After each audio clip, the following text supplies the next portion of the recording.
তো আজকে আমরা হচ্ছে যে ফুচকা ট্রাই করব। আর আমরা রেডিমেড ফুচকা নিয়ে আসিনি, আমরা যেটা করতে চাচ্ছি সেটা হলো ফুচকা যে কিনতে পাওয়া যায় প্যাকেট, সেগুলি কিনে নিয়ে আসছি আর হচ্ছে যে নিজে ভেজে তারপরে হচ্ছে খাবো। তো অলরেডি কিছুটা ভাজা হয়ে গেছে। আর এই জায়গায় আমাদের একটা ভুল হয়ে গেছে, সেটা হলো এটা তো আসলে ভাজা তেলে ভাজতে হয়, ডুবন্ত তেলে ভাজতে হয়। আর আমরা মানে এই ফ্রাই প্যানটা খুব মানে ছোট হয়ে গেছে, ওই তুলনায় আমাদের ভুল হয়ে গেছে। তো নেক্সট টাইম আশা করি হবে না, যেহেতু ফার্স্ট টাইম সেই জন্য একটু এরকম ভুল হয়ে গেছে। তারপরে এই পাশে হচ্ছে আমাদের ধনেপাতা, তারপরে হচ্ছে টমেটো, শসা, কাঁচামরিচ, পেঁয়াজ সব রেডি। আর এটা হচ্ছে মিষ্টি তেঁতুল, যেটা এই হচ্ছে মিষ্টি তেঁতুল বান্দরবন থেকে আমরা এটা নিয়ে আসছি। একটু পরে আমরা টক রেডি করব। তারপরে হচ্ছে আর এখানে আমরা ব্যবহার করব সেদ্ধ আলু, ডিম। আর ডাবলিটা আমরা নিয়ে আসিনি, ডাবলিটা মিস হবে এই জায়গায়। আর আমরা ইউজ করব হচ্ছে চটপটি মশলা, এটা কি বলছে, রেসিপি মিক্স। সেই বিখ্যাত ধনেপাতা কাটা হচ্ছে আবার। আর আমরা এটা অ্যাপ্লাই করব আমাদের এই ফুচকাতে।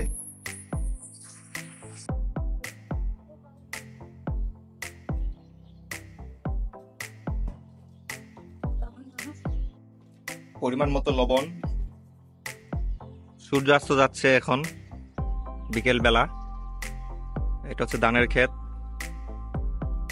এই হচ্ছে তেঁতুল, তেঁতুল দিয়ে আমরা এখন হচ্ছে টক তৈরি করব, যেটা লবণ, তারপরে হচ্ছে শুকনা মরিচ দেওয়া থাকবে, পানি থাকবে। লবণের সাথে নাকি চিনিও দিতে হয় এখানে, ওরে বাবা এত কিছু দিতে হয়।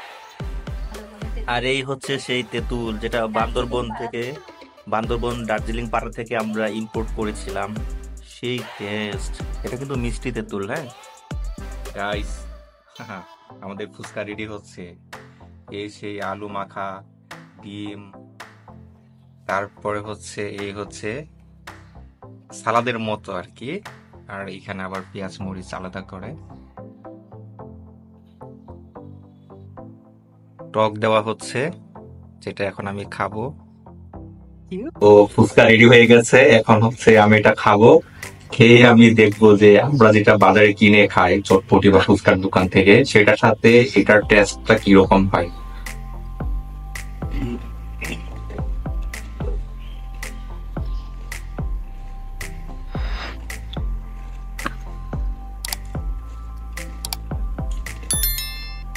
স্বাদ কিন্তু এক হয়নি, কিন্তু এটা ভালো হয়েছে,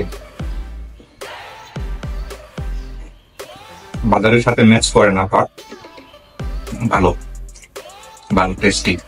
আর আপনারাও খুব সহজে টেস্ট করে দেখতে পারেন এভাবে বাসায় এনে বা নিজেরা তৈরি করে।